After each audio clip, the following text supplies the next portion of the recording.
ス様についての漫画を貸してくれたんですよ。それめっちゃ役立ちました。その聖書に書いてあることが自分の目の前で見れている感じだからこそ、聖書の話が、入ってきましたよね、自分の中に。こんにちは、さきです。今日は、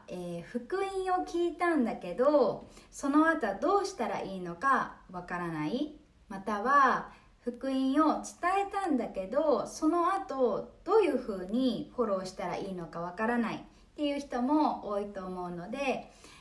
それについてお話をしたいと思います。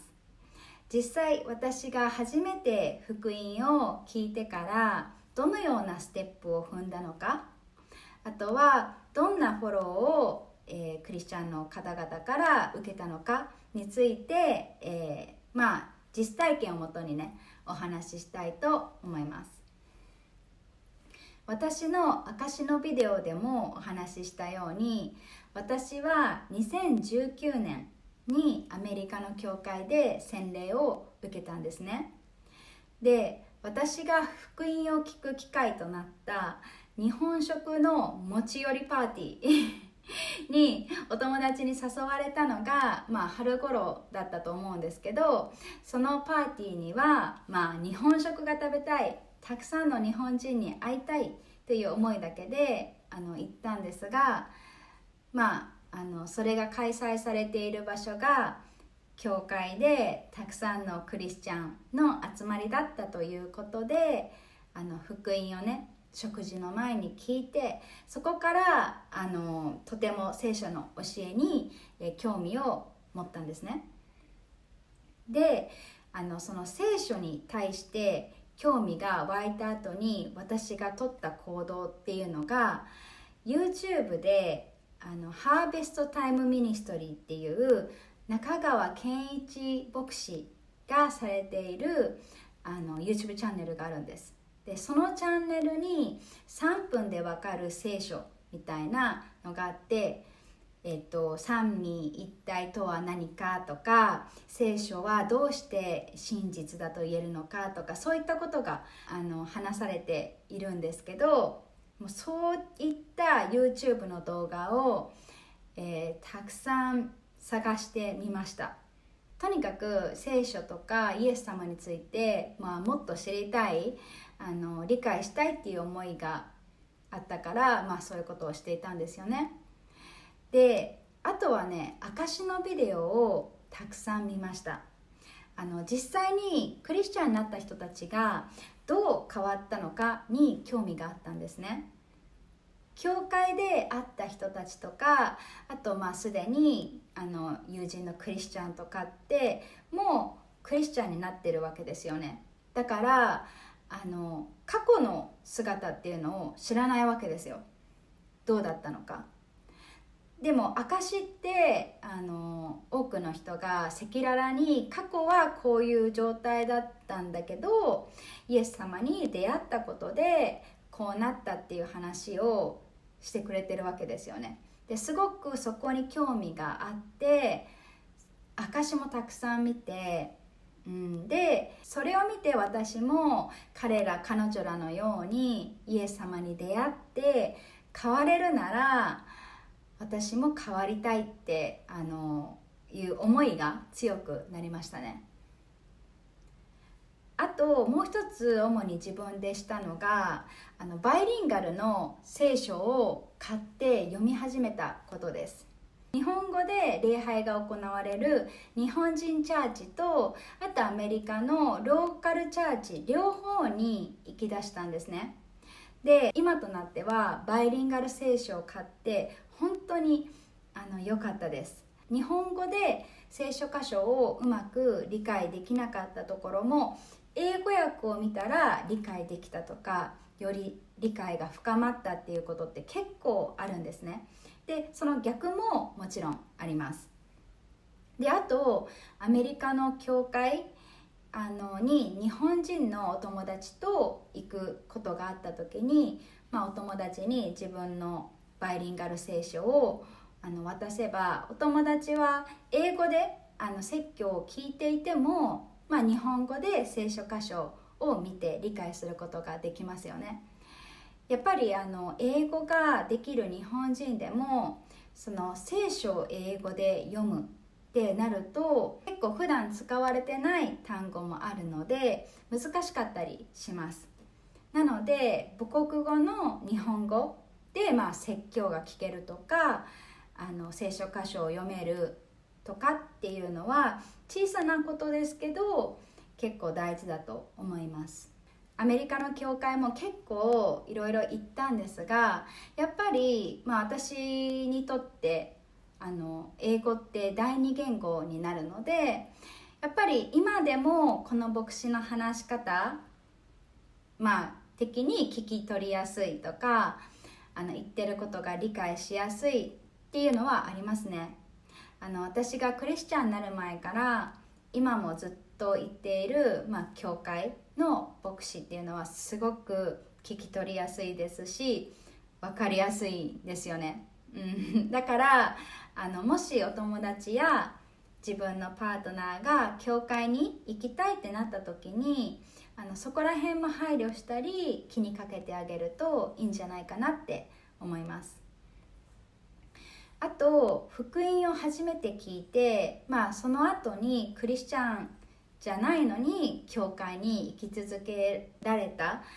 理由としてはやっぱり一番は神様が私に本当に働いてくださって聖書に興味を持つ心をね与えてくださったっていうことがすごく大きいんですけどそれ以外で言うと最初の教会でクリスチャンの人たちとの出会いがすごく良かったんですよね。だから来週も行ってその人たちと話をしたいし時間を共に過ごしたいって思えたわけです。あと私のクリスチャンのお友達がすでに行ってるっていうところも信頼ができるポイントでしたしさっき話したように牧師の説教っていうのがとても聞き取りやすくて分かりやすいっていうところも教会に生き続けられた理由だと思います。ここまでは自分が福音を初めて聞いて、どういうステップを踏んだのかについてシェアしたんですが、今からはじゃあ福音を聞く機会を与えてくれたクリスチャンたちがどういうサポートを私にしてくれたのかについてシェアしたいと思います。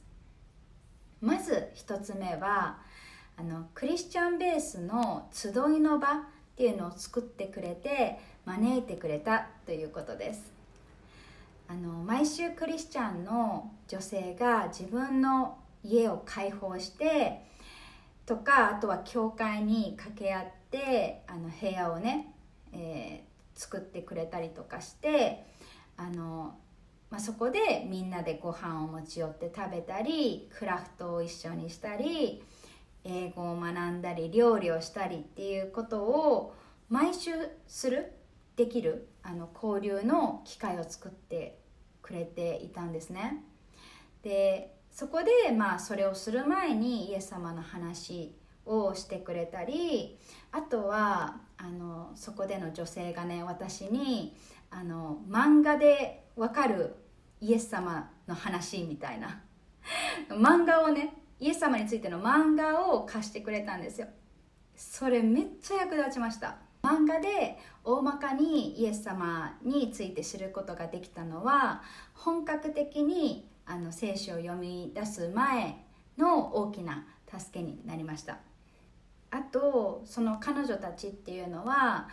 家庭があって、忙しい中でそういう風に毎週ね家を開放してくれたりとか、しかも知ってる友人にじゃないんですよ。本当にほとんど知らない日本人の女性たちに家を開放してくれて、そういう風にイエス様について伝え続けているその姿に私はすごい心を打たれましたね。で本当にそれは簡単なことじゃないと思います。そういったことを通して聖書の知識がだから増えたっていうよりかは神様の教えを実践して生きる人たちがどんな姿であるのかっていうのを私はその彼女たちからすごく体感することができました。あと素晴らしい私の友人がクリスチャンでその人たちに今聖書に興味があってもっとイエス様について知りたいと思っているっていうことを連絡したんですね。じゃあすごい喜んでくれて、その友人が一緒にキッズバイブルを毎週読もうって提案してくれて、Zoom で毎週一緒にキッズバイブルを読むようになったんですね。でその中で彼女が一つ一つのストーリーの解説をしてくれたり、お互いにそのストーリーから学んだことをシェアしたり、祈り合ったりっていうのを、したんですね。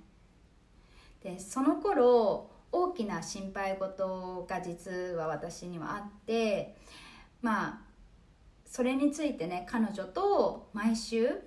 一緒に祈れたことっていうのは本当に大きな励みになりました。もし一人で私が祈り続けていたら、ひょっとしたら途中で、神様はこの祈りを聞いてくれてないかもしれないっていう疑いの念とか、あとなんていうかな、叶わないじゃんみたいな諦めの状態に陥っていた可能性もあるので、彼女とあと教会のねみんなが、同じ祈りであっても心を一つに一緒に祈ってくれたっていうことは本当に私が信仰を持つ上で大きな助けになったと思います。あとはクリスチャンの友人が私が理解しやすいような聖書解説の YouTube の動画を送ってくれたこともありがたかったですね。その動画が役立ったっていうのもすごいありがたいんですが、やっぱり何よりね、私のことを思って考えて送ってきてくれたっていうのがすごい嬉しかったです。でそうやって定期的にクリスチャンの人たちと交わる機会がある中で聖書を読むことができたので、その聖書に書いてあることが自分の目の前で見れている感じがして、だからこそ聖書の話が、入ってきましたよね、自分の中に。そうで、これが逆に聖書を読んでいるんだけど、実際に周りにいるクリスチャンが、聖書に書いてあるように生きれてない人たちでもし溢れていたとしたら、全くその聖書を理解する助けにはならなかったですよね。だからそこに関してその神様は本当に私のことを大きく助けてくださったと思いますし、あとその分あなたも他の人にとってそのようになりなさいって強く言われているなって実感しています。はい、今日は福音を聞いた後何ができるのか、または福音を伝えた後どのようなフォローができるのかについて、シェアさせてもらいました。今日の話がみんなの生活の中で、役に立ったら嬉しいです。それではまた次の動画でお会いしましょう。バイバイ。